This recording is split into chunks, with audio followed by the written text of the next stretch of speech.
We are in the next video of this first chapter of imperialism and colonialism in our great book series,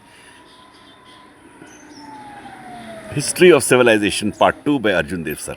And we are in this subheading, Imperialism in South and Southeast Asia. We continue from the previous where we had stopped. In 1880, the King of Burma gave France the right to build a railway from Tonkin to Mandalay. The French were trying to dominate all of Southeast Asia. The French were trying to dominate all of Southeast Asia. The British government, fearing French expansion, started a war with Burma. The Burmese king was captured and sent to India. Burma was annexed and became a part of the Britain's empire in India in 1886. Thailand or Siam remained an independent state, though sandwiched between the French conquests in Indochina and of the British in Burma. But France and England exercised much power and authority over its affairs. The United States joined in the race of imperialist expansion in Southeast Asia in the late 19th century. A revolt of the Cubans in the Caribbean against Spanish rule. A revolt of the Cubans in the Caribbean against Spanish rule led the United States into a war with Spain. There was a revolt of the Filipinos against Spanish rule, and the United States occupied Cuba and the Philippines. The Filipinos revolted against the American occupation but were suppressed, and the Philippines became an American possession. The United States paid $20 million to Spain for the Philippines. Imperialism, next subheading is imperialism in Central and Western Asia. Central and Western Asia. England and Russia were rivals in the struggle to control Central Asia. Iran, Persia, Afghanistan and Tibet.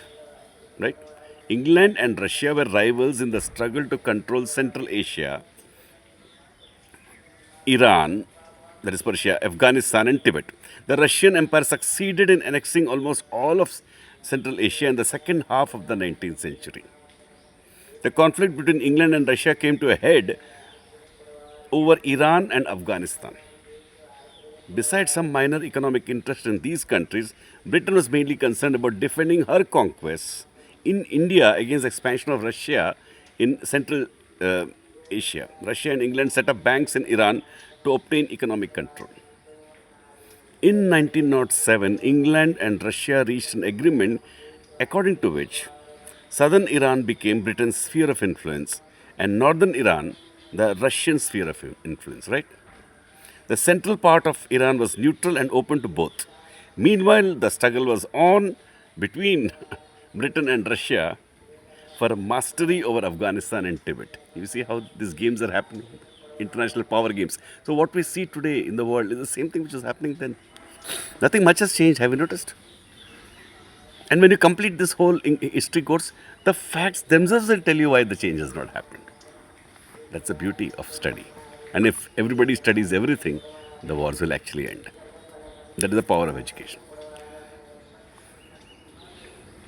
Both powers. Finally, in 1907, Britain and Russia reached an agreement over these two countries and Iran. Both powers agreed not to interfere in Tibet. Russia agreed to recognize Afghanistan as being outside her influence, and Britain agreed not to annex Afghanistan as long as her ruler remained loyal to her.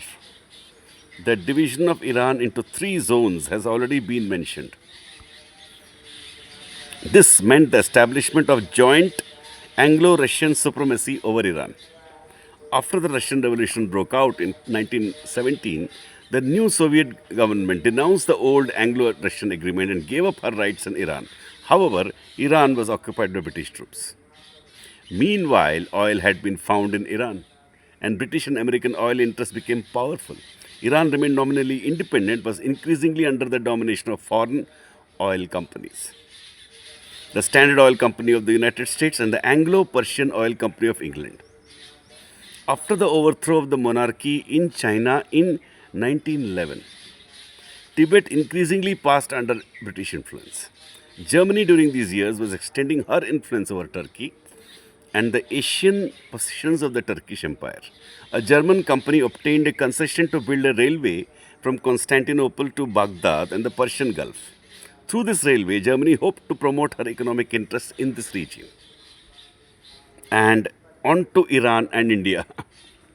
France, England, and Russia opposed this. But an agreement to divide the region was reached between Germany, France, and England. The First World War, however, changed the situation. Germany and Turkey, allies in the war, were defeated. Syria, Palestine, Mesopotamia, Iraq, and Arabia were taken away from Turkey and they passed under the control of England and France. Thus, Germany as an imperialist nation was completely eliminated from Asia and other parts of the world.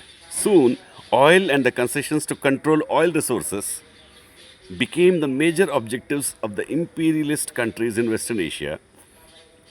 American oil companies, in partnership with England and France, got oil concessions in Arabia. Next subheading is we'll do in the next video.